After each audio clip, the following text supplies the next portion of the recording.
You ask Tiger to solve. This deals with linear equations with one unknown. The final result is x equals 2. Let's solve it step by step. Simplify the expression. Simplify the arithmetic. Group like terms. Simplify the arithmetic. Group all x terms on the left side of the equation. Add 7x to both sides. Group like terms. Simplify the arithmetic. Group like terms. Simplify the arithmetic.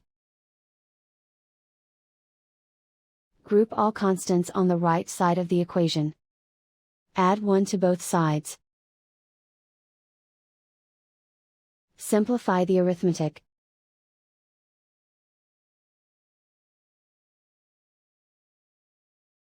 Isolate the x.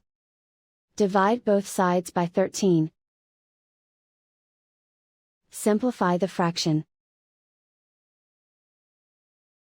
Find the greatest common factor of the numerator and denominator. Factor out and cancel the greatest common factor. And so the final result is x equals 2.